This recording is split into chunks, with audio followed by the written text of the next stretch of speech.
हरे कृष्णा, दंडवत प्रणाम आप सभी को। तो आज हम भगवद गीता के 1.31 श्लोक पे चर्चा करेंगे। न च श्रेयो अनुपश्यामि हत्वा स्वजनम आहवे न कांक्षे विजयम कृष्ण न च राज्यम सुखानि च। अनुवाद शिव प्रपात के द्वारा। शिव प्रपात की जय। हे कृष्ण, इस युद्ध में अपने ही स्वजनों का वध करने से ना तो मुझे कोई अच्छाई दिखती है और न मैं उससे किसी प्रकार की विजय, राज्य या सुख की इच्छा रखता हूँ। तो शिव बाबा जी बहुत सुंदर तात्पर्य में समझा रहे हैं कि मनुष्य को ये नहीं पता होता कि स्वार्थ, जो मनुष्य का स्वार्थ है, असली सेल्फिशनेस है, वो भगवान श्री कृष्ण की भक्ति में है। तो सारे जो बद्धजीव हैं वो शारीरिक संबंधों के प्रति यह सोचकर आकर्षित होते हैं कि वो ऐसी परिस्थिति में प्रसन्न रहेंगे, सुखी हो जाएंगे। पर वो देहात बुद्धि के कारण भूल जाते हैं कि ये उस उनको भौतिक सुख जो है वो क्षणिक सुख है। जो रियल सुख है वो आत्मा का सुख भगवान की सेवा करने में ही है। क्योंकि हर जीव का जो है अंश, हम सारे जीव जो है भगवान के अंश ही है। तो जब तक अंश जो है भगवान की सेवा नहीं करेगा, अंशी की सेवा नहीं करेगा, तब उससे पहले चाहे वो कितना ही उसको धन मिल जाए, ऐश्वर्य मिल जाए, भौतिकता भौतिक साम्राज्य में मिल जाए, तब भी वो सुखी नहीं हो सकता, प्रसन्न नहीं हो सकता। क्योंकि वो अंशी की सेवा नहीं कर रहा। जैसे एक मछली है, अगर उसको जल से बाहर निकाल के चाहे आप उसको कितना भी सुख देने का प्रयास करो, तड़पती रहेगी। और जैसे ही उसे पानी में डाल दो तो वो बहुत परम प्रसन्न, परम सुखी हो जाएगी। तो हर जीव जो है भगवान से जुड़कर, भगवान की भक्ति से जुड़कर अपने आप को परम सुखी बना सकता है। तो अर्जुन अपने क्षत्रिय धर्म को भूल गए थे या असमंजस में थे।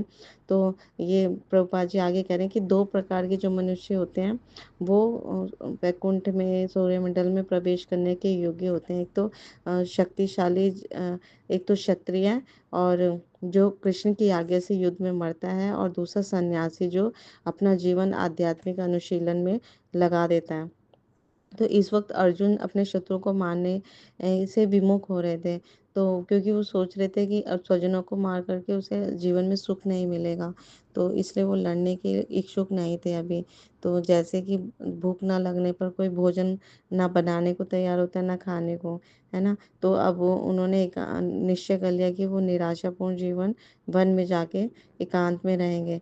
लेकिन अर्जुन को क्षत्रिय होने के नाते युद्ध करना पड़ेगा, क्योंकि जीवन निर्वाह के लिए उन्हें राज्य चाहिए, और क्षत्रिय जो है वो अन्य कोई कार्य नहीं कर सकता। तो अर्जुन के पास अभी राज्य नहीं है, क्योंकि उसका राज्य, अर्जुन का, पांडवों का राज्य तो दुर्योधन ने छीन लिया था, है ना। तो अब अपने बंधु बांधवों से लड़कर ही उसे, अपने अर्जुन को अपने पिता का राज्य का उत्तराधिकार मिल सकता है ना। तो और वो क्षत्रिय धर्म का निर्वाह अच्छे से कर सकते हैं। तो इस तरह से यहाँ पर हम समझ आते। तो अर्जुन कह रहे हैं कि मुझे कोई भी अच्छाई नहीं दिखती। तो युद्ध में अच्छाई नहीं दिख रही, लेकिन युद्ध के पीछे वो कोई महान उद्देश्य छिपा हुआ है। तो वो उद्देश्य क्या है? भगवान श्री कृष्ण इस युद्ध, महाभारत के युद्ध के माध्यम से दो बड़ा कार्य करना चाहते थे कि पृथ्वी का जो बोझिल हुई पृथ्वी असुरों से है, तो उन असुरों का नाश करना चाहते थे, और फिर दोबारा से धर्म की पुनर्स्थापना करना चाहते थे। और यहाँ पर हम सभी जानते हैं कि महाभारत में जितने भी योद्धा मरे, सैनिक मरे, मरने वाला प्रत्येक व्यक्ति भगवान श्री कृष्ण की उपस्थिति में देह त्याग किया, तो वो मुक्ति उनको मिल गई, है ना। वो बहुत सरलता से भगवान के भगवत धाम चले गए।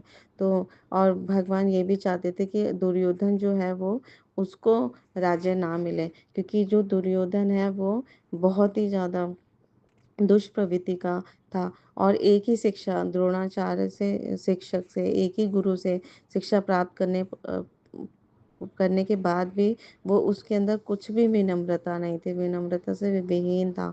और हमेशा अपने चाचा विदुर, जो इतने सम्मानीय थे, विद्वान थे और शुद्ध भक्त थे, है ना, और उनको उनका अपमान करता था, और कई बार बहुत गंदे शब्दों में उन्हें घर से भी निकाल दिया, और कई बार अपमानित भी किया। और जो द्रौपदी, जो इतनी सुंदर शुद्ध भक्ति थी, है ना, भगवान की सखी थी और दिव्य स्त्री थी जो यज्ञ की पवित्र अग्नि से उत्पन्न हुई थी, द्रौपदी। वो और सभी सम्मानित पांडवों की, महावीरों की सती पत्नी थी। तो वो महारानी के पद पर हमेशा शोभायमान करती थी और इतना सुंदर ढंग से उन्होंने, है ना, जब वो राजा युधिष्ठिर थे, महा इंद्रप्रस्थ के राजा, तो महारानी द्रौपदी ने इतने सुंदर ढंग से सबको सुव्यवस्थित करती थी, है ना। और भगवान श्री कृष्ण की प्रिय भक्तिन थी और सखी भी थी। तो आप सभी जानते हैं कि कैसे महाभारत में समय समय पर दूरी, जब भी द्रौपदी को होता था, वो हमेशा भगवान श्री विपत्ति में होती थी या कभी भी हमेशा श्री कृष्ण के संरक्षण के लिए, रक्षा के लिए, या कृष्ण को हमेशा स्मरण रखती थी। तो भगवान उनकी सहायता करने के लिए हमेशा आ जाते थे, तुरंत प्रकट हो जाते थे। तो दुर्वासा मुनि का भी हमें याद है कि किस तरह से दुर्वासा मुनि जब आए थे, तो द्रौपदी ने तुरंत स्मरण किया भगवान श्री कृष्ण का, और दुर्वासा मुनि के शाप से भगवान श्री कृष्ण ने उनको कैसे बचा लिया। और हम हर समय पांडव, द्रौपदी, कुंती महारानी हमेशा भगवान श्री कृष्ण का स्मरण करते थे। इतनी विपत्तियों के बाद भी वो कभी दोष नहीं देते थे भगवान को या अपने भाग्य को। हम प्रसन्नचित होकर भगवान की भक्ति में लगे ही रहते थे। तो हमें उनके जीवन से हमें बहुत कुछ सीखना, शिक्षाएं मिलती हैं, शिक्षा मिलती हैं। तो ऐसी द्रौपदी का भी अपमान किया दुर्योधन ने। तो अगर ऐसा दुर्योधन अगर राजा बन जाता है तो समाज के लिए वो बहुत हानिकारक होता। और क्योंकि राजा जो होते हैं वो भगवान का प्रतिनिधि होते हैं, और उन हर राजा का कर्तव्य है कि वो प्रजा को भक्ति के मार्ग पर लेकर आए और प्रजा का उद्धार करे, तभी वो राजा सार्थक राजा है। और ये सारे गुण किसमें थे? युधिष्ठिर महाराज में सारे गुण थे। वो शुद्ध भक्त थे और बहुत कल्याणकारी राजा थे। तो अम, तो जो दुर्योधन भगवान कृष्ण और उनके भक्तों पांडवों से इतना ईर्ष्या करता था, वो भला प्रजा का कैसे कल्याण कर सकता है? हम समझ सकते हैं। और द्रौपदी का भी कैसे उसने इतना भरी सभा में अपमान किया, तो कैसे वो प्रजा के लिए कल्याणकारी सिद्ध होगा? तो इससे तो और विनाश हो जाएगा, अधर्म फैलेगा।